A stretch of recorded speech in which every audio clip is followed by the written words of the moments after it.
네, 열렬히 환영해 주셔서 감사합니다. 네, 비록 조작된 것이었지만 여러분의 진심을 믿고 설교를 하도록 하겠습니다.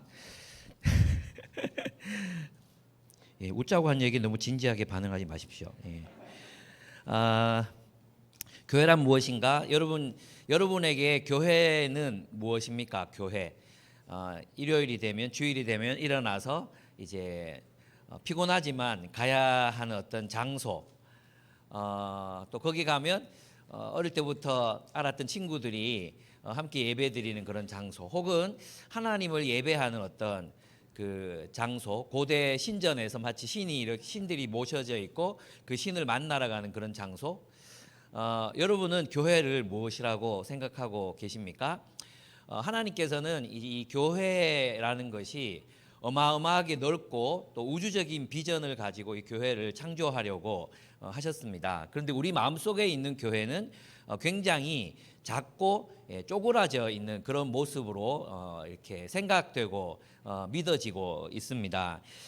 그 이유는 뭐냐 하면 우리가 구약 성경에 나타나 있는 교회에 대한 예언들, 교회에 대한 어떤 하나님의 꿈과 비전들을 모르기 때문에 그렇습니다. 그래서 우리는 교회라는 걸 그저 우리가 이제 일찍부터 경험해 왔던 그런 교회, 뭐 조직이 있고 건물이 있고 또 예배가 있고 이런 것들로만 이제 생각하는 경향들이 생겨났습니다. 그래서 저는 오늘 여러분들과 함께 하나님께서 마음에 그리신 그 교회, 또 예수님께서 마음에 그리셨던 교회, 그리고 우리가 앞으로 만들어 가야 할, 또 창조해 가야 할 그런 교회가 어떤 모습인지에 대해서 여러분들과 함께 얘기를 나누려고 합니다.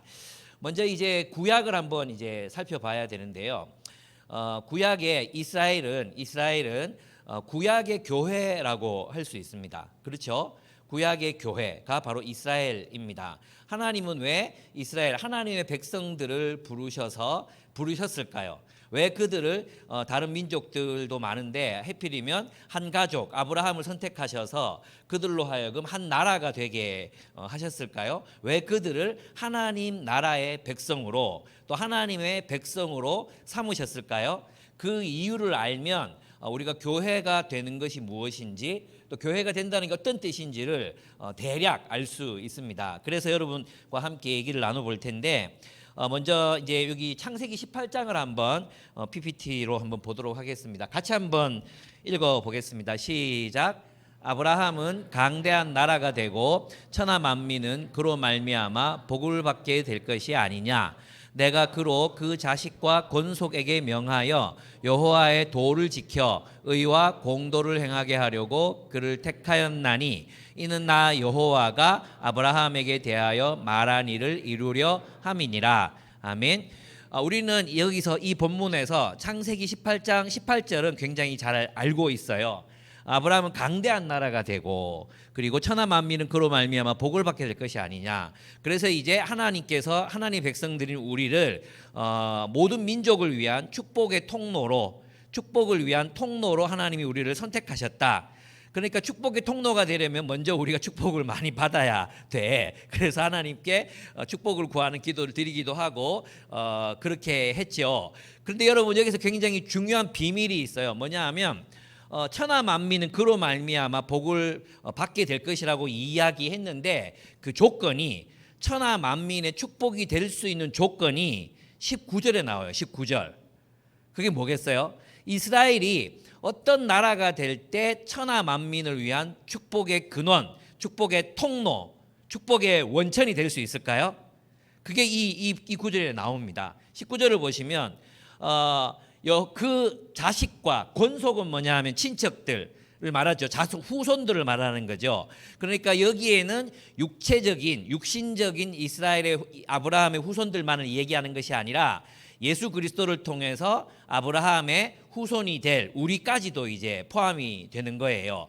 무슨 말인지 아시겠죠? 그래서 아브라함으로부터 이어져서 이스라엘, 예수 그리스도, 또 그리스도께 붙은 우리가 하나님의 백성이 되는데, 그 하나님의 백성이 어떻게 이 온 세상을 위한 축복이 될 수 있는가?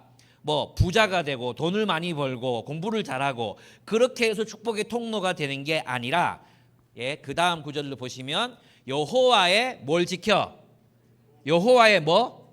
도를 지켜. 여호와의 길, 여호와의 법, 여호와의 계명과 율례를 지켜 의와 공도라고 했는데, 이것은 의와 공도라는 말은 정의와 공의라고 번역해도 되는 단어예요. 옛날에는 의와 공도라고 썼는데 여러분 새 번역을 보시면 정의와 공의 이렇게 번역돼 있어. 올바른 일 뭐 이렇게 돼 있거든요. 그러니까 이스라엘은 어떤 방식으로 주변 나라들에게 축복의 근원이 될 수 있었을까요? 그들이 여호와의 말씀을 따라 살아감으로 하나님의 정의와 공의를 행하는 백성이 될 때 그들은 축복의 통로가 되는 나라가 될 수 있었다는 것입니다. 그러니까 여러분, 제 말은 하나님이 하나님의 백성들로 우리를 부르실 때는 사명을 위해 부르신다는 거예요. 그 사명이 곧 구원이란 말이에요. 우리는 생각하죠. 하나님이 우리를 왜 부르셨다고 생각해요? 예수 믿고 죽어서 천국 보내주려고. 그죠? 예수 믿으면 죽으면 천국 가. 그죠? 그러면 죽기 전까지는 죽음을 기다리는 인생을 살아야 되는 건가? 자기 멋대로 살면 되는 건가? 그게 아니에요. 하나님이 하나님의 백성들을 부르실 때는 무엇을 위해 부르신다? 사명을 위해서 부르시는 거예요. 그걸 소명이라 소명. 그 부르심이 무엇인가? 하나님의 정의와 공의를 행하는 나라가 되는 것, 공동체가 되는 것. 그것이 하나님께서 우리를 부르신 목적이라는 것입니다. 그러니까 이스라엘 백성들은 무엇과 뭘 행해야 돼? 여호와의 도를 지켜 정의와 공의를 행하는 나라가 되면 그들만 행복해지는 것이 아니라 그들을 통해서 온 세계가 행복해지는 축복을 받았던 거예요. 아멘? 그런데 이스라엘이 하나님의 정의와 공의를 행합니까? 아브라함은 정의와 공의를 행하거든요. 그래서 조카 롯을 막 구하러 가기도 하고 또 오른편에 서기도 하고 그렇게 살았어요. 그랬는데 아브라함의 후손들은 이스라엘을 이루었지만 그 이스라엘은 무엇을 잃어버립니까? 정의와 공의를 잃어버립니다. 여러분 있잖아요. 구약 성경에 보면 하나님께서 이스라엘 백성들을 바벨론 포로로 다 잡아가시거든요. 근데 그 바벨론 포로로 잡아가시기 전에 수많은 선지자들이 나타나서 예언을 합니다. 너희가 이렇게 살다가는 너희가 하나님의 심판을 면하지 못한다. 다 저 바벨론으로 포로로 잡혀갈 거다. 너희 가죽이 벗겨질 거다. 너희의 머리가 너희 성에 이렇게 막 창에 꽂혀서 전시될 거다. 그렇게 막 하나님께서 이야기를 하십니다. 그 이유가 뭔지 아십니까? 그 이유가 이런 게 아니에요. 니들 있잖아. 하나님 백성이면서 왜 하루에 3시간씩 기도 안 해? 이 새끼들 한번 죽어볼래? 왜 하루에 3시간도 기도 안 하는 거야? 너희들 왜 금요체라 빼먹어? 그래 하나님께서 그런 걸로 화가 나셨을까요? 아니에요. 성경에 보면 뭐라고 되어 있습니까? 그들이 하나님의 정의와 공의를 짓밟았기 때문이라고 이야기하는 거예요. 그래서 있잖아요. 기독교 신앙의 본질이 무엇인가? 기독교 신앙의 본질은 여호와의 도를 지켜 정의와 공의의 삶을 사는 거예요. 여러분 있잖아요. 다른 종교들 힌두교, 불교, 모든 종교들 있잖아요. 정의에 관심 없어요. 공의에 관심 없어요. 왜 빕니까? 왜 빌어요? 복 달라고, 잘 되게 해달라고, 아들 낳게 해달라고, 우리 아들 좋은 대학 보내달라고. 그죠? 그 이교도의 신앙이에요. 만약에 기독교인들도 그것을 위해서 기도한다면 우리도 이교도의 신앙을 배운 거예요. 이교도들은 그렇게 기도해요. 그래서 이스라엘 백성들도 바알에게 기도했잖아요.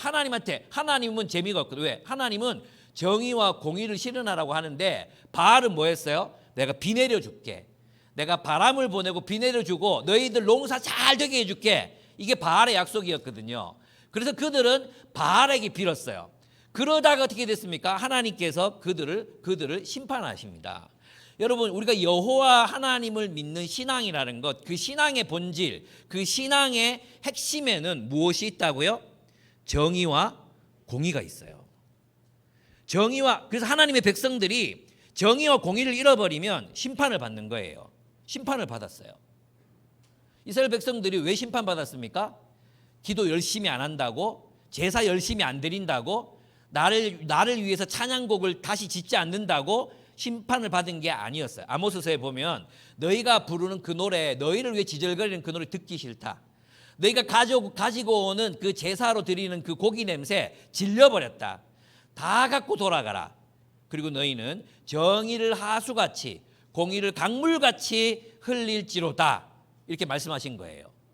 여러분, 기독교 신앙, 우리가 여호와 하나님을 믿는다면 우리의 삶에서 뭐가 나타나야 돼? 정의와 공의의 삶이 나타나야 돼. 어디에서? 우리 공동체에서. 여러분이 속한 공동체, 여러분이 속한 교회, 그 교회가 하나님의 말씀을 따라 하나님의 정의와 공의를 이루는 그런 모습으로 비춰져야 되는 거예요. 근데 여러분 생각해 봐요. 오늘날 하나님의 정의와 공의, 아니 정의와 공의를 이야기하면 교회를 떠올리는 사람 손 들어보세요. 교회를 이렇게 상상해 보면 하나님의 정의와 공의가 떠오른다. 아마 길에 걸어 다니시는 불신자 아무나 한 명 붙들고 교회를 떠올리면 뭐가 생각납니까? 이렇게 물어보면 아마도 100명 중에 100명은 100명 중에 100명은 정의와 공의를 떠올리지 못할 거예요. 그건 누구 책임이에요? 누구 책임이에요? 우리 책임이에요. 우리 책임. 교회의 책임이에요. 우리가 하나님의 도를 지켜, 여호와의 도를 지켜 정의와 공의를 실현하는 교회.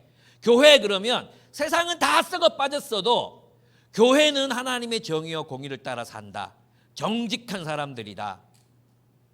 이런 걸 떠올려야 되거든. 옛날에 있잖아요. 함경도인가 황해도인가 정확하게 모르겠는데 재판이 열렸어요. 재판이 열렸는데 어떤 주인인 집에 보물이 없어졌는 거야. 없어져가지고 거기서 일하던 종이 고발을 당했어. 그래 법원에 가서 재판을 받는데 어떤 재판이 이루어졌냐 하면 이 종이 훔쳐가지 않았다. 왜 안 훔쳐갔냐? 이 여종은 그리스도인입니다. 이렇게 하니까 재판장이 듣고 있다가 그래 그리스도인들은 거짓말하지 않지. 그래서 무죄를 선고했어요. 여러분 이게 믿어지십니까? 이게 역사의 기록에 있는 거예요. 저 사람은 그리스도인입니다. 이 말 한마디가 저 사람은 거짓말 안 해. 저 사람은 주인 거 이렇게 돌아다닌다고 훔치는 사람이 아니야. 그게 그리스도인과 동일시 되던 시대가 우리나라에 있었어요. 근데 지금은 정성교도소 이렇게 가면 60% 경제사범 60%가 장로님들이라고 이제 그런 시대를 우리가 살고 있잖아요. 기독교인, 저도 그럴 때가 많아요. 기독교인에게 공사를 맡기거나 함께 일을 하려고 하는, 교회와 함께 일을 하려는 사람들이 조심해라. 돈 띄인다. 이런 얘기들을 한두 번 듣는 게 아니에요. 그럼 우리가 얼마나 이제 잘못 살았어요? 그러면 하나님께서 한국교회 심판하시겠어요? 안 하시겠어요? 심판하시죠. 그런데 하나님이 여러분 같은 새싹들을, 여러분 같은 그루터기들을 하나님이 남겨주셨단 말이에요. 우리가 회복해야 되는 교회는 어떤 모습이어야 하는가? 여호와의 도를 지켜 하나님의 정의와 공의를 행하는 백성이 되는 것. 그게 하나님 나라를 실현하는 교회의 모습이어야 한다는 거예요. 그래서 앞으로 기독교인 이러면 정직하다, 정의롭다, 공의롭다. 교회 이러면 가난한 사람을 섬긴다. 교회에 가면 가난한 사람이 없다. 정말 힘든 순간에 그들은 나를 도와준다. 우리 집이 정말 힘들었을 때 교회가 우리를 도왔다. 그런 교회를 우리가 이제 회복해야 된다는 것입니다. 아멘? 그게 교회예요. 여러분 있잖아요. 얼마 전에 카자흐스탄에서 선교하시던 이제 선교사님들이 대구에 나오셨어요. 그래가지고 이제 만나 뵀거든요. 근데 신기한 얘기를 하나 들려주셨어요. 자기들이 이제 집을 구하려고 부동산 사무실 이렇게 가잖아요. 그럼 우리나라에도 벼룩시장 이런 거 있듯이 거기에도 이제 네이버 부동산 이런 거 그런 것처럼 그런 홍보하는 사이트가 있대요. 근데 거기에 러시아 침례 교인이 지은 집이라고 광고 문구가 뜨는 게 있대요. 러시아 침례 교인이 지은 집. 그걸 왜 문구에 넣느냐 하면 러시아 침례 교인들은 정직하게 집을 짓고 재료를 속이지 않고 부실하게 공사하지 않는다. 최선의 자재들로 공사해준다. 이게 다 알려져 있어. 러시아에 있는 무슬림들도 러시아 침례교인 이러면 그들의 신앙은 인정하는 거예요. 그들의 신앙은. 그 정도로 러시아 침례교인이 지은 집. 멋지지 않습니까? 기독교인이 운영하는 병원, 기독교인이 경영하는 학원, 기독교인이 경영하는 기업, 이러면 믿어도 되는 집, 이런 게 돼야 되잖아요. 그죠?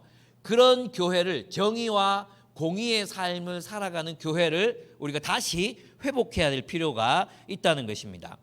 여러분, 그래서 이 교회는 무엇인가? 첫째, 하나님의 백성이다. 하나님의 백성. 하나님의 백성이란 말은 하나님이 왜 우리를 백성으로 삼으셨는가? 이거 중요하잖아요. 그죠? 이런 거예요. 나는 너희의 하나님이 되어줄 테니까. 언약을 맺었단 말이에요. 언약. 출애굽기, 또 여러 구약 성경, 다윗과 맺은 언약, 아브라함과 맺은 언약, 모세와 맺은 언약. 핵심이 뭐냐 하면, 언약을 맺는다는 건, 우리 예수를 믿잖아. 믿을 때 어떤 결단을 하는 거냐 하면, 당신은 나의 하나님이 되어주세요. 나는 당신의 백성이 되겠습니다. 이 고백인 거예요. 그래서 우리가 주님과 언약을 맺었다, 믿음으로 언약을 맺었다는 것은, 아브라함과 언약을 맺었다는 것은, 하나님은 아브라함의 하나님이 되어주시고, 아브라함은 하나님을 따라 하나님의 정의와 공의를 실현하는 나라가 되겠습니다 라는 걸로 계약을 맺는 거예요. 아시겠습니까? 여러분이 예수님을 믿었어. 그러면 예수님과는 어떻게 되느냐 하면, 이제 조금 이따가 설명을 할 건데 지금 먼저 좀 설명을 하면, 예수님께 하나님과 언약을 맺었죠. 근데 제물이 뭐예요? 제물, 어린 양, 유월절 어린 양. 그 어린 양을 잡아서 이제 피를 이제 무설주에 발랐잖아요. 그러고 나서 뭐가 생겼어요? 그들이 죽음을 통과했어. 이집트에서 죽었어. 어린 양의 죽음으로 그들도 죽은 거야. 그리고 죽고 나서 어디로 나가요? 광야로 나가서 누가 돼? 하나님의 백성이 되는 거예요. 그러면 하나님과 언약을 맺고, 그 다음에 하나님의 제물이 있었고, 그 제물을 통해 언약을 맺었어요. 그죠? 그리고 나서 그들이 하나님의 백성이 되라고 주신 게 뭐였어요? 예? 하나님 백성답게 살아라. 그리고 주신 게 뭐예요? 십계명이잖아요. 십계명. 계명을 주신단 말이에요. 계명을. 근데 이 계명을 한마디로 요약해 10개 혹은 율법에 613가지 계명을 단 두 단어로 요약하면 뭐라 그랬어요? 서기관들이 예수님이 뭐라 그러셨어요? 사랑이다 그랬대요. 내 하나님을 사랑하고 내 이웃을 사랑하라 그랬죠. 그죠? 그러면 우리는 언약을 맺음으로 하나님의 백성이 됐죠. 근데 신약에 왔어요. 신약에 이제 예수님께서 이 하나님이 세우시려고 했던 하나님 나라를 세우시기 위해서 오신 메시아가 예수님이란 말이에요. 하나님의 나라를 하나님과 아브라함, 그다음에 다윗, 모세, 다윗, 또 수많은 예언자들과 왕들, 그리고 예수님이 오셨어. 그리고 예수님이 제자들을 불러서 이제 그 하나님의 나라, 구약 성경에 예언되어 있었던 하나님의 나라를 세우실 분이란 말이에요. 그러면 이제 예수님과 맺는 언약을 한번 생각해봐. 예수님께서 자신의 피를 흘리시면서 그 피를 우리를 위해서 죽으심으로 뭘 내주셨다 그랬어요? 내 피는 너희를 위하여 흘리는 새 언약의 피이다. 새 언약을 위한 피다. 이랬죠? 그죠? 그러면 이제 구약 시절에는 누가 죽었어요? 어린 양이 죽었어. 신약에는 누가 죽어요? 예수님이 죽어요. 그러면 예수님 피가 더 비싸요? 어린 양의 피가 더 비싸요? 예수님 피지. 예수님 피는, 예수님의 목숨은 그 어떤 것들을 하고도 비교할 수 없어요. 여러분, 한 명의 생명과 개 100마리의 생명 중에 뭐가 더 귀할까요? 개 100마리가 더 귀중하지 않을까요? 예, 한 사람이 뭐 이 세상의 모든 개들의 생명보다 더 귀하죠. 그렇지 않습니까? 하나님의 아들 예수의 생명, 그 생명으로 새 언약을 맺는데, 예수님께서 요한복음 13장에 보면 내가 너희에게 새 계명을 주노니 내가 너희를 사랑한 것처럼 서로 사랑하라 하셨어요. 구약의 10계명이 이제는 새 계명으로 바뀌는 거야. 그 계명이 뭐야? 주님이 우리를 사랑하신 것처럼 사랑하는 것. 그죠? 그러면 우리가 예수님을 믿는다는 것은 예수님과 새 언약 관계에 들어가는 거야. 맞죠? 맞습니까? 그럼 그 새 언약의 제물은 예수님이시고, 그 새 언약을 주님과 함께 맺어서 우리는 누구의 백성이 되는 거예요? 하나님의 새로운 백성이 되는 거야. 그 새로운 백성들은 하나님께서 말씀하셨던 정의와 공의를 무엇으로 실현하는 거예요? 주님이 우리를 사랑하신 것처럼 사랑하는 공동체, 주님이 우리를 위해서 피 흘리기까지 죽기까지 하신 그 사랑으로 서로를 사랑하는 공동체인 교회를 세상에 세우겠습니다라는 고백과 결단을 하는 게 믿음이다 이거예요. 믿음이다. 그러니까 믿으면 우리가 예수를 믿는다는 게 있잖아요. 그냥 단순하게 예수님 믿습니다. 예수님 믿으면 천국 가는 걸 나는 믿습니다. 믿어요.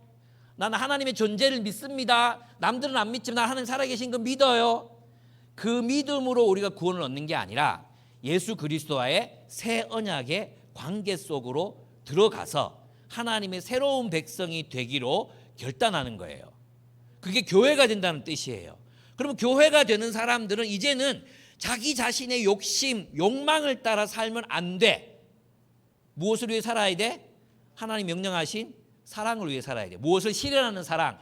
하나님의 정의와 공의를 실현하는 사랑으로 살아가야 한다는 것입니다. 예, 그런 예언들이 이제 나타나는 거예요. 여러분 있잖아요. 그러면 이런 생각이 들지 않아요? 아니 그렇게 남들 사랑하면서 살면 그럼 나는 뭡니까? 내 인생은 그럼 어떻게 됩니까? 어쩌면 그런 생각들이 여러분 들지 모르겠어요.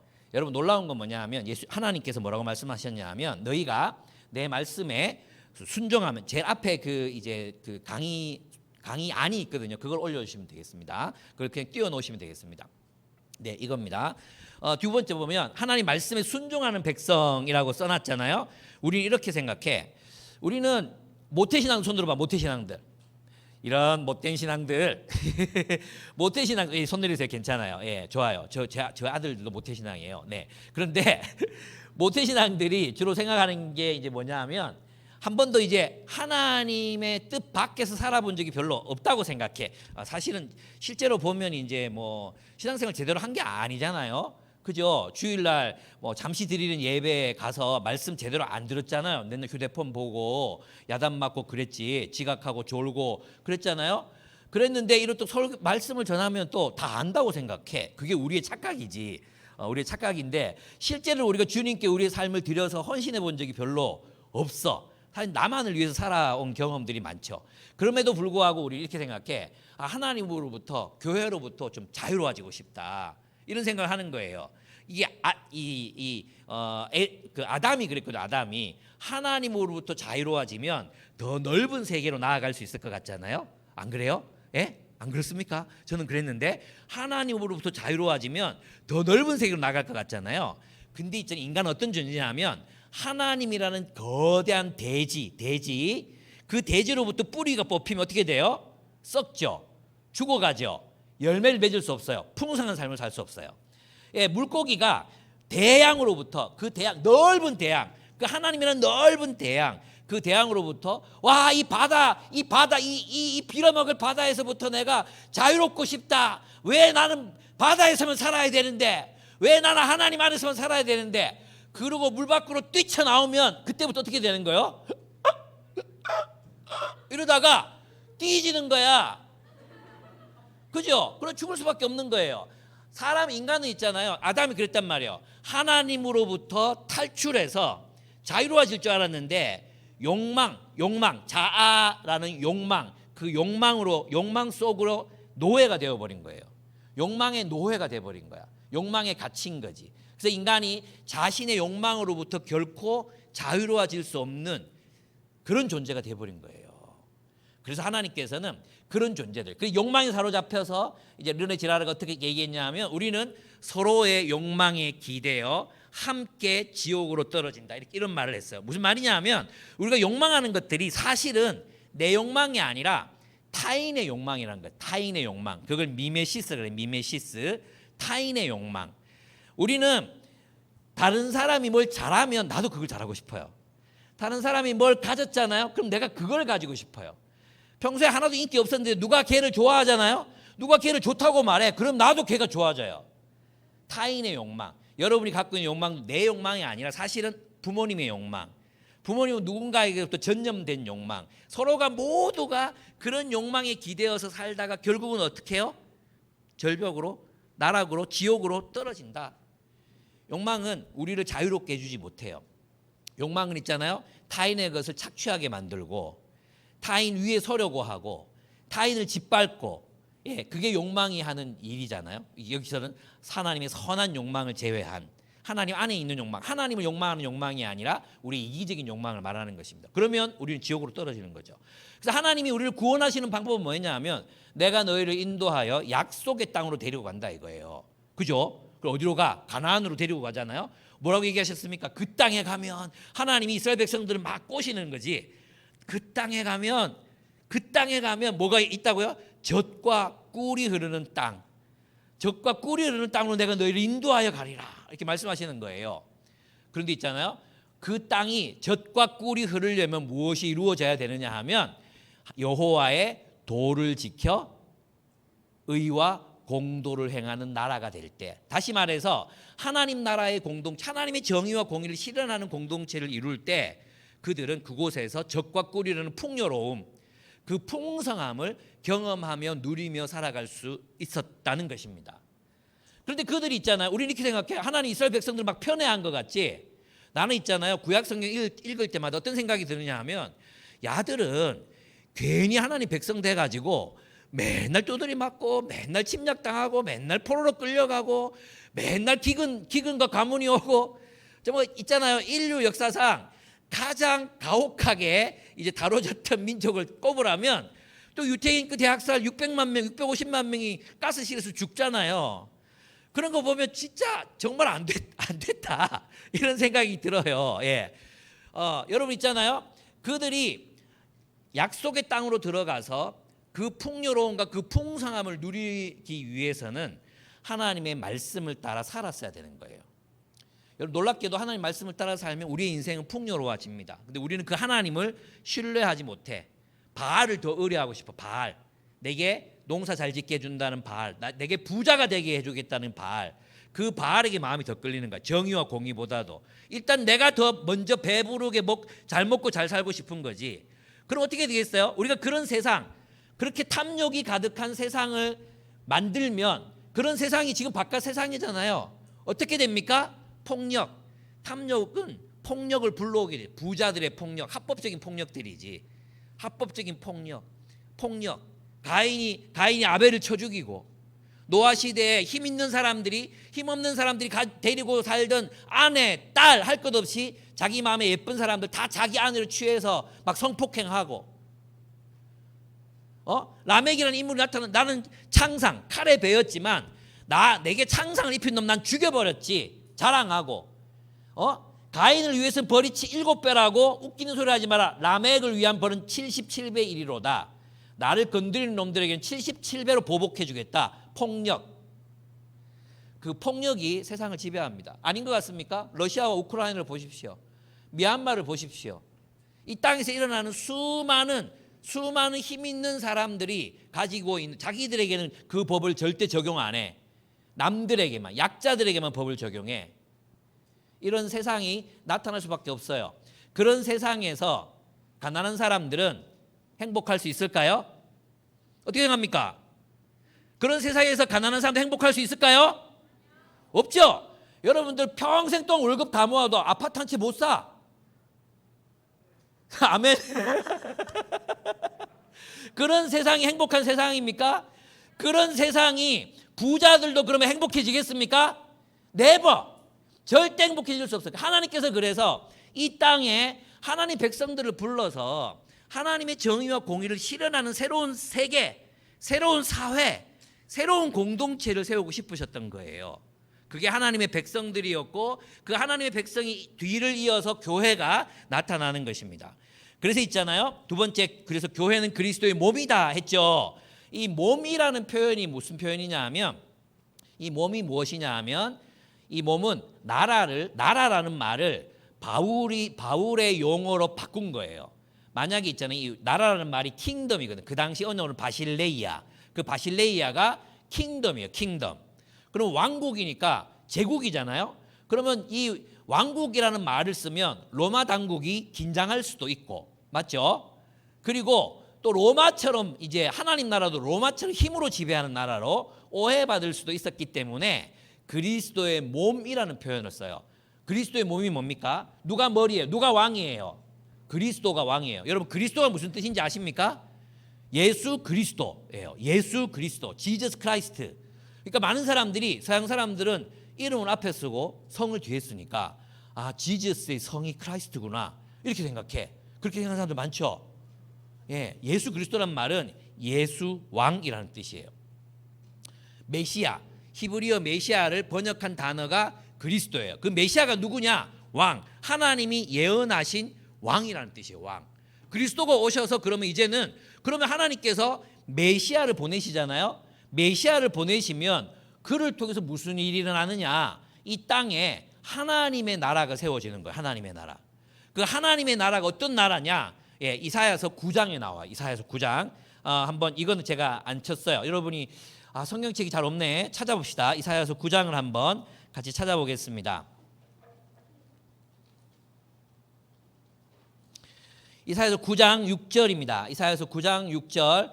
옆에 있는 분들 같이 이렇게 좀 찾아서 보여주시면 좋겠어요. 너무 감사하다. 이 자는 자를 내가 어떻게 해야 좋을지 모르겠네. 여기 좀 깨워주면 좋겠어요. 예. 앞에 좀 톡톡 쳐보세요. 모르는 사람인가? 허이!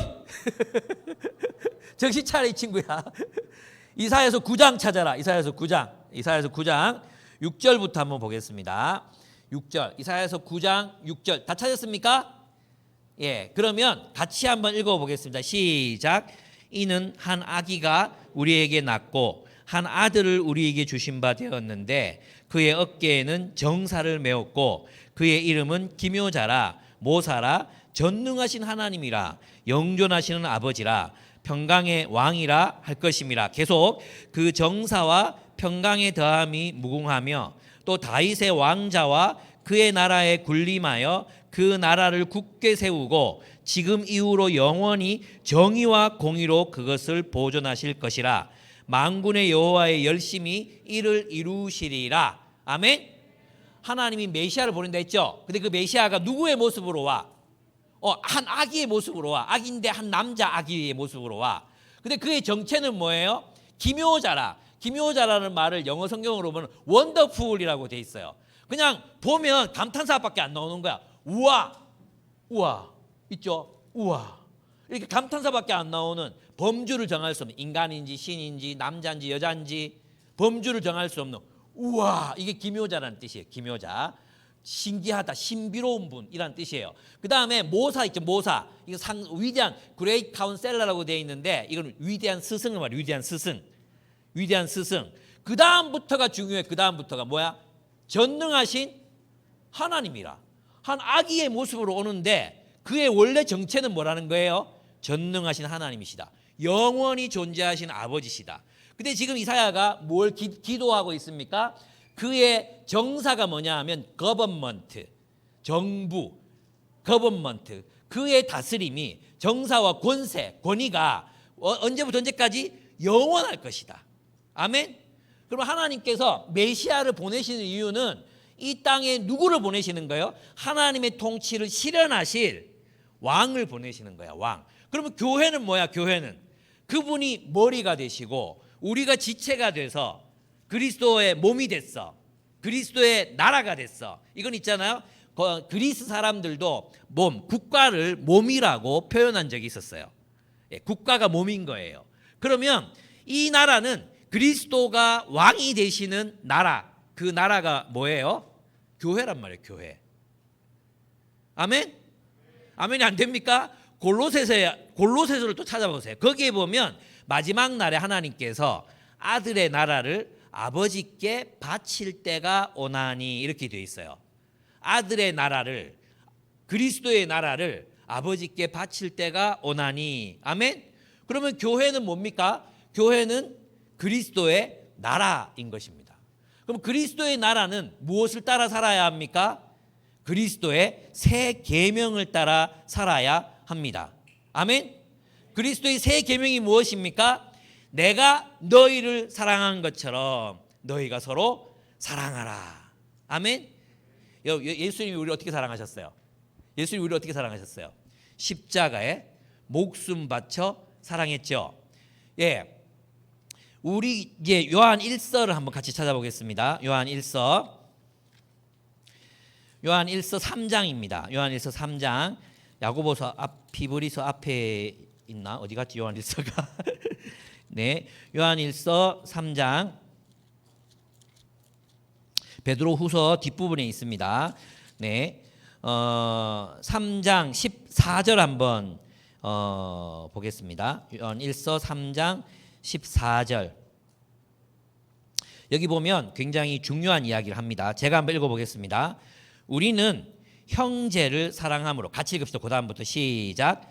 사망에서 옮겨 생명으로 들어간 줄을 알거니와 사랑하지 아니하는 자는 사망에 머물러 있느니라. 우리 예수를 믿음으로 구원받는다고 생각했죠. 그죠? 오늘 본문에 보면 우리가 어떻게 구원을 받아, 어떻게 사망에서 생명으로 옮겼어요? 형제를 사랑함으로. 이 말이 무슨 말입니까? 예수가 왕이야. 그럼 그 왕국에 살려면 그분의 계명을 따라야 되겠지. 그분의 계명이 뭐야? 사랑이잖아요. 그죠? 그래서 우리는 형제에게 무관심했던 삶, 형제 자매들에게는 관심 없었던 삶에서 사랑으로 구원을 받는 거예요. 그러니까 기독교에서 말하는 구원이라는 것은 이기적인 탐욕의 삶으로부터 사랑으로의 삶으로 구원을 얻는 거예요. 장발장처럼. 장발장이 뭐라고 얘기하느냐 하면, 코제트가 자기 약혼한다 그러니까 장발장이 떠나잖아요. 떠나가지고 내가 이들에게 누가 되면 안 되겠다. 떠나요. 근데 코제트가 찾아가지고 막 찾아가. 그리고 나서 미안하다. 내가 너희들의 삶에 뭔가 민폐를 끼칠 것 같아서 이렇게 너희를 떠났다고 얘기하니까 코제트가 그런 소리 하지 마세요. 당신 우리를 얼마나 행복하게 만들어줄지 몰라요. 이렇게 얘기하면서 왜 그런 소리 하세요? 그러니까 장발쟁이 뭐라고 얘기하느냐, 얼마나 우리를 위해서 희생하고 헌신하셨어요. 고생하셨잖아요. 그렇게 말할 때 장발쟁이 뭐라고 말하느냐 하면, 코제트, 나는 너를 사랑함으로 구원을 얻었단다. 이렇게 얘기해요. 여러분, 우리가 구원을 얻는다는 게 뭐냐? 예수님을 왕으로 모시고 이기적인 삶에서부터 사랑의 삶으로 구원을 얻는 거예요. 그 사랑이 생명이야. 그 사랑이. 그러니까 하나님이 우리를 부르시는 이유는 사랑하라고, 이 세상에 뭘 세우라고? 예수가 왕이 되시는 사랑의 제국을 세워라. 사랑의 제국을 세워라. 그럼 그리스도인 누구냐? 탐욕과 폭력의 질서가 지배하는 이 세상에 사랑의 혁명을 일으키는 사람들이다. 예수님이 우리를 제자로 부르시는데, 그 제자로 부르신 이유가 무엇인가? 사랑의 혁명군이 되라. 탐욕과 폭력의 질서로 고통받는 이 세상에 사랑의 나라, 사랑의 공동체를 세우는 혁명가의 삶을 살아라. 아멘. 그게 예수님이 우리를 부르신 목적이라니까요. 근데 여러분 계속 읽어야 돼. 다시 요한일서로 돌아가야 돼. 여기 보면 16절. 이게 이제 경상도 말로 조짓다 그러는데, 3장 16절을 보면 진짜 이제 큰일 난 거예요. 보면 같이 한번 읽어봅시다. 시작. 그가 우리를 위하여 목숨을 버리셨으니 우리가 이로써 사랑을 알고 우리도 형제들을 위하여 목숨을 버리는 것이 마땅하니라. 와, 옆 사람 한번 봐봐. 옆 사람. 내가 얘를 위해 가지고 내 목숨을 버려야 된대. 근데 여러분이 객관적으로 한번 생각을 해봐. 이 세상을 위해서 야가 사는 게 좋을지 내가 사는 게 좋을지, 둘 중에 하나 살아야 된다면 내가 사는 게 더 낫다고 생각 안 해? 네. 근데 있잖아요, 예수님은 더 가치 없는 존재를 위해 자신의 가치 있는 생명을 버리셨어요. 그게 기독교의 사랑이에요. 예. 기독교의 사랑은 나보다 더 가치 없다고 느껴지는 사람들, 약자들 위해서 자신의 목숨을 버리는 게 기독교야. 큰일 났죠? 그죠? 요한도 이걸 알았어요. 여기서 끝내면 야, 나는 예수님 못 믿겠다 이런 생각을 할까 봐 그 다음 구절이 있는 거예요. 그 다음 구절 같이 한번 읽어보겠습니다. 17절 같이 읽겠습니다. 시작. 누가 이 세상의 재물을 가지고 형제의 궁핍함을 보고도 도와줄 마음을 닫으면 하나님의 사랑이 어찌 그 속에 거하겠습니까? 자녀들아, 우리가 말과 혀로만 사랑하지 말고 행함과 진실함으로 하자 했어요. 그럼 보십시오. 행함과 진실함으로 하는 사랑이라는 것은 16절에 걸리죠. 17절에 걸리죠. 17절. 행함과 진실함으로 하는 사랑은 뭐예요? 물질로, 재물로 형제와 자매를 사랑하는 거예요. 맞습니까? 그럼 진실한 사랑이란 뭘로 하는 사랑이에요? 진실한 사랑이란 무엇으로 하는 사랑이에요? 돈으로 하는 사랑이에요. 아멘? 왜 아멘 안 해? 여러분 진실한 사랑을 하고 계십니까? 여러분 친구들을 위해서, 여러분 형제 자매라고 불리는 여러분 교회 친구들을 위해서 여러분의 용돈을 깎아서 용돈 줘본 적이 있다? 손 들어보세요. 여러분은 어둠에 속한 자들입니다. 예. 여러분 우리는 우리의 재물을 가지고 있잖아요. 우리는 말로, 우리 기독교인들은 주로 뭘로 사랑을 하느냐? 노래로 사랑을 해. 노래로. 형제의 모습 속에 보이는 마음을 담아서 하나님 영상 아름다워. 우리는 마음으로 사랑해. 이 노래로 사랑을 해. 우리는 사랑의 띠로 하나가 되었습니다. 오른쪽 보시면서 하나님의 사랑하네. 노래로 사랑해. 다 같이 오른쪽 보고 다 같이 왼쪽 보니까 서로를 볼 일이 별로 없어.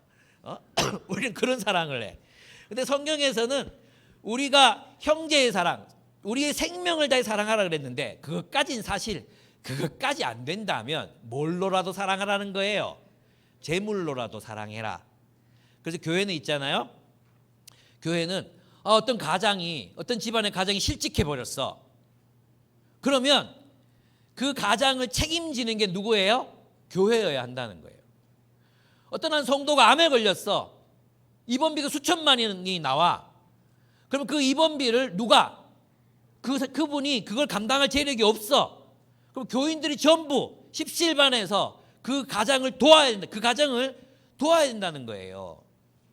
그게 하나님께서 교회를 세우신 목적. 정의가 어떻게 실현되느냐?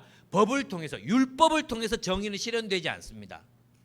율법은 절대로 정의, 법은 그래서 검사들이 많은 나라, 검사들이 권력을 가진 나라는 불행해질 수밖에 없어요. 왜냐하면 법은 절대로 세상을 정의롭게 만들지 못해요. 무엇이 세상을 정의롭게 만드는지 아십니까? 사랑이에요. 사랑. 그죠? 국가가 세상을 정의롭게 만들 수 없어요. 누가? 교회가 뭘 할 때? 서로 사랑할 때. 그 서로 사랑할 때 우리가 어떤 땅이 되느냐? 적과 꿀이 흐르는 샬롬의 땅이 되는 것입니다. 하나님의 정의와 공의가 어떻게 실현됩니까? 여호와의 도를 지켜 정의와 공의를 행하면 그 땅은 샬롬이 돼요. 샬롬이 뭔지 아십니까? 샬롬, 평화. 그 평화라는 것은 번영을 말해요. 번영. 적과 꿀이 흐르는 땅. 아멘?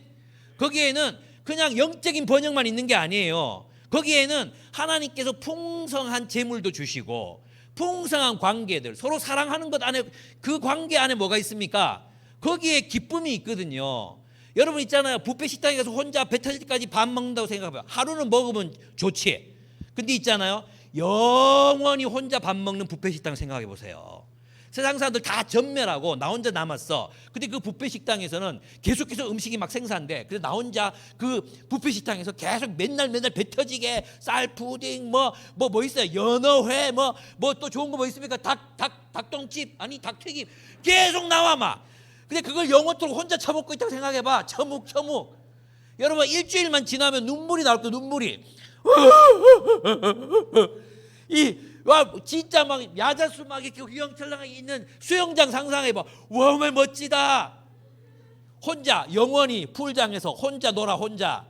그게 지옥이에요. 지옥. 우리가 그 풀장에서 행복할 수 있는 이유는 내가 떠밀었을 때 하하하 하면서 물에 빠져들 수 있는 친구가 있고, 나와서 나를 잡으러 쫓아다니는 친구가 있고, 같이 뷔페 식당 이건 맛있지? 니 먹어봐라. 그러면서 서로 먹여줄 친구가 있고, 그 관계, 그 공동체가 우리를 행복하게 하는 것입니다. 내 돈, 내 재물, 내 집, 내 돈, 내 산, 이게 우리를 행복하게 하는 게 아니라, 우리가 왜 열심히 맛있는 음식 먹고 인스타그램에 올립니까? 그거 누가 좋아요 눌러주거든. 좋아요도 안 눌러주는데 그거 왜 올리겠습니까? 네? 안 올리잖아. 그죠? 왜? 우리의 행복이라는 것은 사랑의 관계 속에 있는 것입니다. 사랑의 관계 속. 고립된 곳에는 행복이 없어요. 그래서 하나님의 정의와 공의를 이루라는 것은 더불어 살아라. 그러면 거기에 샬롬, 번영이 임한다는 거예요. 번영이. 교회가 그렇게 하나님의 번영, 하나님의 샬롬, 하나님의 평화, 그것을 누리고 경험하는 공동체가 되야 된다는 거예요. 내 돈, 내 산. 또 혼자 잘 먹고 잘 사는 걸 요새 이 단어가 생각이 안 나. 하여튼 지 혼자 잘 먹고 잘 사는 세상이 아니라, 내 돈 내 산 하는 세상이 아니라 함께 서로 사랑하는 공동체. 그런 교회가 될 때 이 교회는 하나님 나라의 새로운 질서를 따라 살아가는 공동체가 되는 것입니다. 아멘. 그런 교회를 세우라고 하나님 우리를 부르셨다는 거예요. 그게 우리의 사명이에요. 직업이 아니에요. 기껏해야 뭐 내 직업이 하나님 내 직업이 뭔지 알고 싶습니다. 예, 알면 뭐 하겠어요. 그 직업 가질 수도 없는데. 여러분 꿈은 의사잖아. 안 되잖아. 꿈이 교사야. 그것도 어려워. 안 그렇습니까? 그 꿈을 이루는 걸 주님이 소명이라고 얘기하지 않습니다. 진짜 궁극적인 소명은 뭐냐 하면 내 백성이 되라. 내 교회가 되라. 이 세상에 새로운 질서를 창조하라. 이 세상에 하나님 나라의 새로운 질서를 창조해라. 그래서 여러분이 기업을 한다면 그 기업을 하나님의 뜻대로 한번 망하더라도 한번 해보는 거예요. 예. 여러분들이 어떤 일을 하면 그 일들 가운데서 하나님의 뜻을 실현해 보는 거예요. 그것을 위해서 하나님이 우리를 부르셨다는 것이죠. 궁극적인 건 뭐예요? 이 땅에 하나님 나라의 교회를 세워라. 하나님이 통치하시는 교회를 세워라. 저는 여러분이 이 비전을 마음에 품는다면 한국 교회는 미래가 있다고 생각합니다. 큰 교회들 보십시오. 코로나 때 큰 교회 다니는 사람들 우리 교회 몇 명이 왔어요. 왜 왔냐고 물으니까 코로나 기간 2년 반 동안 소그룹으로 한 번도 모임을 못했대요. 아니 젊은데 줌으로 하지. 그것도 다 하기 싫대요. 진짜 자기 고민 있는 걸 말할 수가 없었대요. 진짜 남편이 도박 중독에 빠지고 막 빚이 5천만 원씩 지고 그러는데 그 이야기를 교회에서 그 누구와도 나눌 수가 없었대요. 그 주님이 원하신 교회가 아니죠. 그죠? 네, 제가 배드민턴 클럽을 이제 많이 배드민턴 한 3년 정도 쳤거든요. 근데 이제 그 배드민턴 가면 회장님이 있어요. 이 권력이 세요. 그래서 국회의원 할 사람도 있고 배드민턴 클럽에 와가지고 한 800만 정도 동호회원이 된다 그러니까 어마어마하잖아요. 그리고 와서 인사하고 막 그러거든요. 근데 그 동호회 회장님께서 늘 아침마다 원래를 하면 이제 한 달에 한 번 하는데 원래를 하면 통닭 사놓고 하는 얘기가 있었어요. 우리가 사실은 마입니다. 우리가 식구입니다. 세상에 집안에 마누라도 이렇게 자주 얼굴 보고 빼가 먹고 함께 목욕하고 그리고 같이 콩나물 국밥 묵고 서로 상부상조하는 이런 공동체가 세상에 어디 있습니까? 이러는 거예요. 제가 그때 얼마나 도전을 받았는지 아십니까? 교회가 그래야 되는데 세상에 이 배드민턴 동호회가 교회보다 낫다 하니까 내가 자존심이 얼마나 상하는지. 근데 다행히도 이 배드민턴 클럽이 누가 게임하다가 무례하게 했다고 산산조각 나서 깨졌어요. 그러면 그렇지 세상이 그렇지. 그래서 제 마음에 나름 위로 아닌 위로를 받았던 적이 있었다니까요. 근데 저는 솔직히 말해서 교회가 그 배드민턴 클럽보다 나은가라고 질문을 한다면 잘 모르겠어요. 왜 그럴까요? 우리의 구원관이 그저 예수 믿고 천국 가는 데 있거든. 이 땅에서 하나님이 원하시는 하나님 나라 공동체를 세우라는데 우리의 관심이 없거든. 우리 성경을 잘못 알았기 때문이에요. 여러분 있잖아요. 여기 이제 성령의 피조물이라는 말이 나오죠. 이것도 굉장히 중요한 부분인데 요거 이제 정리하고 이제 곧 마치도록 하겠습니다. 예레미야서 찾지 말고 스가랴서 찾겠습니다. 스가랴 14장 찾겠습니다. 스가랴 14장. 스가랴 14장 8절에서 9절입니다. 스가랴 14장 8절에서 9절. 예, 스가랴 좀 찾기 어렵죠? 스가랴서 14장 8절에서 9절. 찾았습니까? 예, 찾죠? 그러면 같이 한번 또 읽어보겠습니다. 시작. 그날이 오면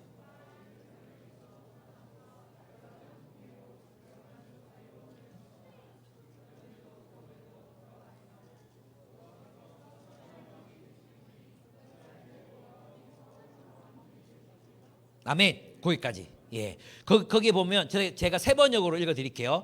그날이 오면 예루살렘 생수가 성령이 솟아나서 지금 성령 들어가서 성령의 공동체.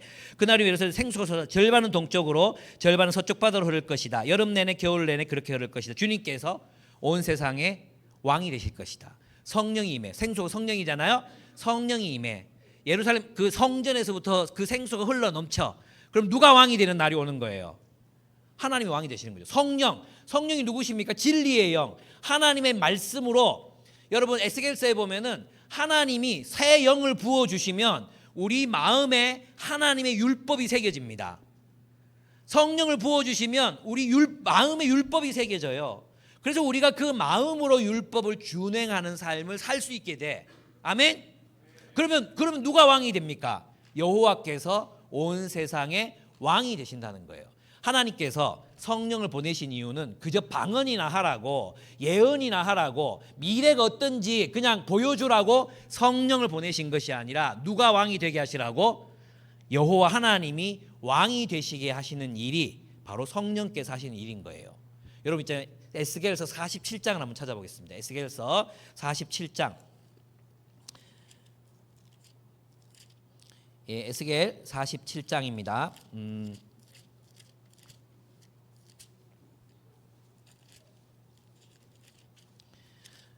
네, 여기 본문에 보면 이 말씀이 또 얼마나 아름다운지 몰라. 앞에 거는 좀 설명을 할게요.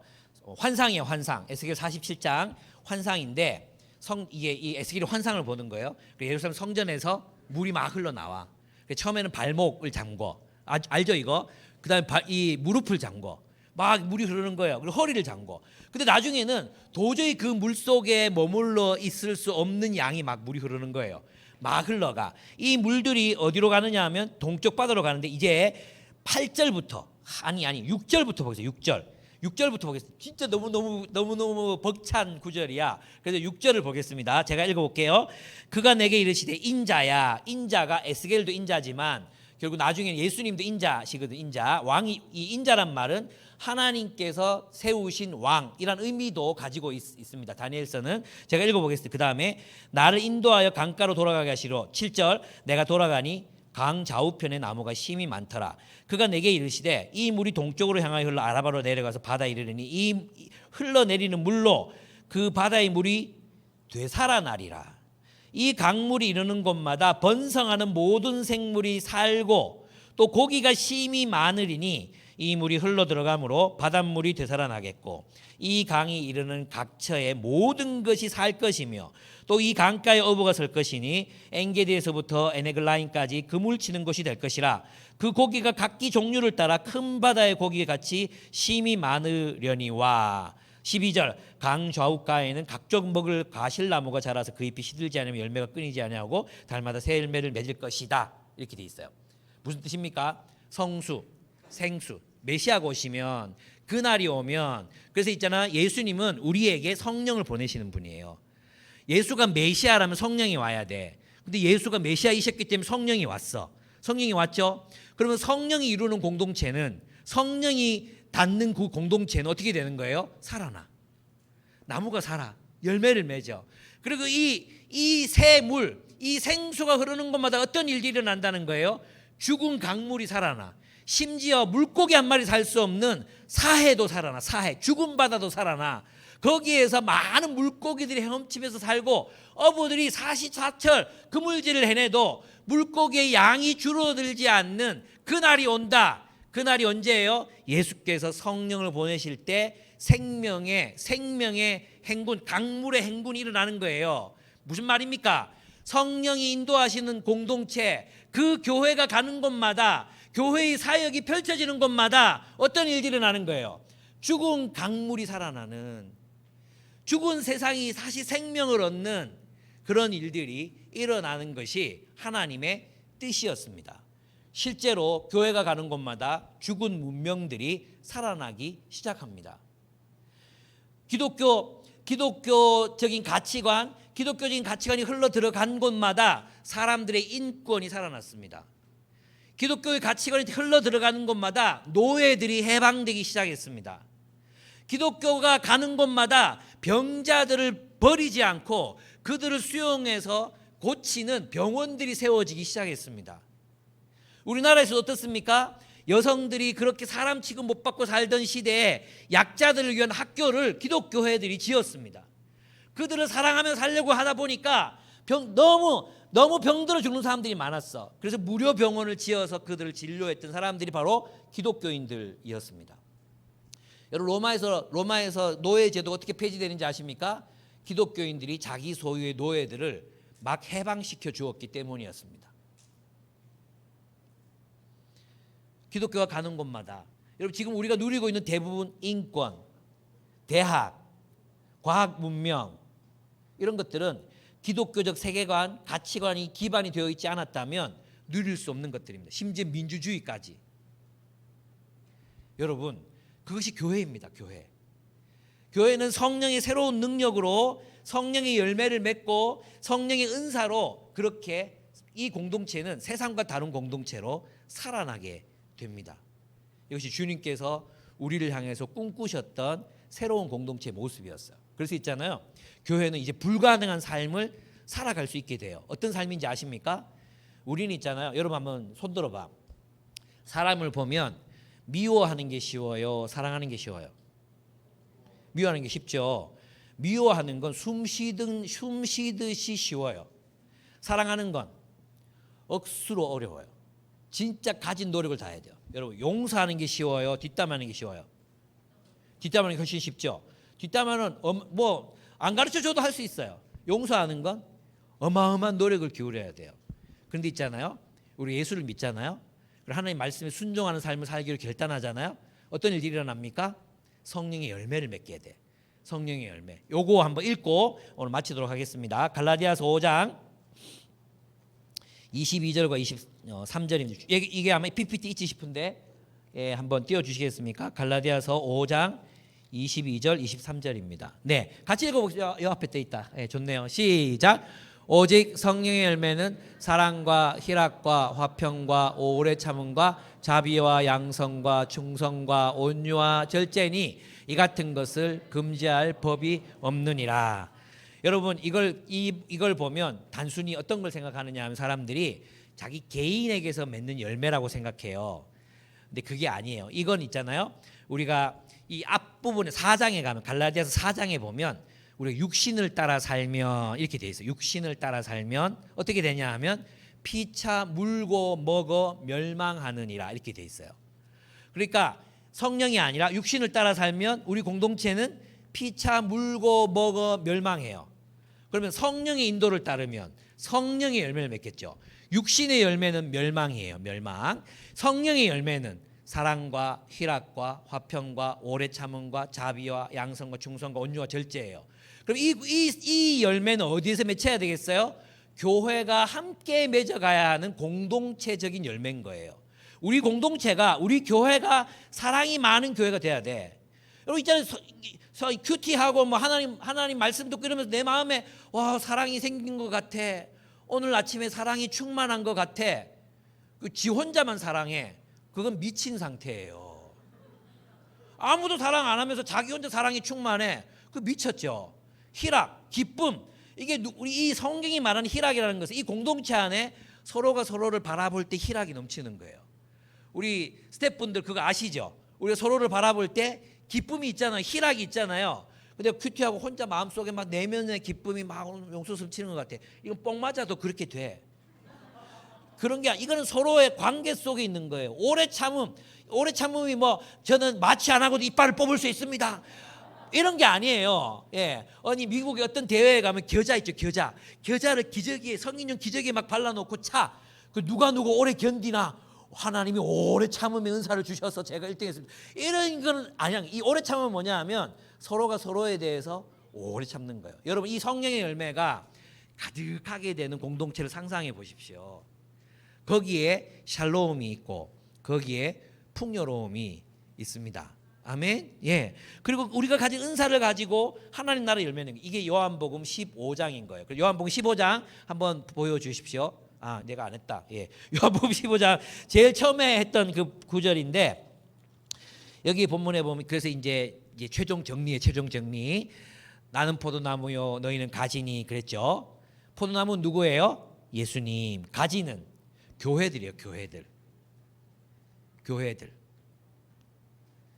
그 가지들이 주님의 열매를 맺지 못해 하나님의 정의와 공의, 성령의 열매, 사랑의 삶으로 열매를 맺지 못해. 그럼 주님께서 어떻게 하신다고요?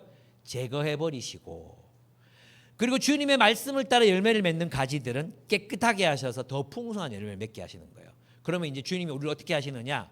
우리는 가지죠. 그죠? 그럼 포도나무가 뭐예요? 하나님 나라란 말이에요. 포도나무는 예수님이 이제는 이스라엘이 아니라 예수님과 예수님께 붙어 있는 사람들이 하나님 나라가 되는 거예요. 하나님 나라가. 그러면 이 가지를 꺾어서, 이 가지가 뭐예요? 포도나무, 즉 하나님 나라. 아멘. 그럼 이 하나님 나라를 꺾어서 다른 땅에다 심어. 중국에 심어. 그러면 중국에서 뭐가 나타나요? 포도나무, 하나님 나라가 열매를 맺는 거예요. 가지를 심어 이란에 심어. 그 이란에서 하나님 나라가 세워지는 거예요. 어떤 나라? 하나님 나라. 어떤 나라? 사랑과 정의의 나라. 어떤 나라? 성령께서 그 마음에 율법을 새겨주셔서 서로 사랑하는, 주님이 우리를 사랑하신 것처럼 서로 사랑하는 그런 사랑의 공동체, 뜨겁게 사랑하는 그런 공동체. 여러분 그 4세기 6세기 그때쯤 전 세계에 막 그 열병이 막 돌았습니다. 역병이 돌았습니다. 사람들이 막 죽어 나가는 거예요. 그래서 사람들 살아있는 가족들을 막 시체들 모아놓은 데다 버렸어요. 그때 그리스도인들은 끝까지 자기 형제 자매들, 자기 성도들의 곁을 지켰어요. 그 결과 사망률이 현저히 낮았어요. 그 모습을 보고 수많은 사람들이 예수를 믿어요. 그게 기독교예요. 아멘. 여러분들, 우리의 삶의 목적, 주님이 우리 하나님 백성 부르신 목적은 우리로 하여금 사랑의 혁명을 일으켜라. 사랑으로 살아가는 교회를 세워라. 그리스도가 머리가 된 그런 교회를 세워라. 아멘. 그래서 저는 여러분들의 꿈이 우리 여기 함께 수련회 참석한 이 사람들과 함께 정말 주님이 원하시는 사랑의 나라를 이 세상에 세우자.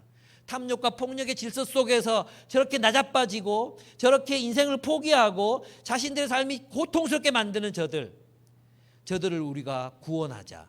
생명으로 구원하자. 우리가 형제를 사랑함으로 사망에서 생명으로 옮겼느니라. 이 고백이 무엇인지 깨닫게 하자. 서로 사랑하는 교회를 세우자. 그게 우리의 꿈과 비전이 되었으면 좋겠습니다. 함께 기도하겠습니다. 제가 한번 기도하도록 하겠습니다. 하나님 아버지, 우리를 교회로 불러주셔서 감사합니다. 이 놀라운 새 언약의 공동체로 우리를 불러주셔서 감사합니다. 하나님, 참 세상에서 잘 먹고 잘 사는 것이 우리의 꿈이 되지 않도록 도와주시옵소서. 하나님, 그저 나 혼자 잘 먹고 잘 사는 것이 우리 삶의 목표가 되지 않게 하여 주시옵소서. 주님께서는 그런 탐욕과 폭력의 세상 속에서 우리를 불러 사랑의 삶으로 구원하셨사오니 우리가 그 사랑으로 사랑의 나라를 세우고 사랑의 혁명을 일으키는 혁명군으로 살게 하여 주시옵소서. 예수님의 이름으로 기도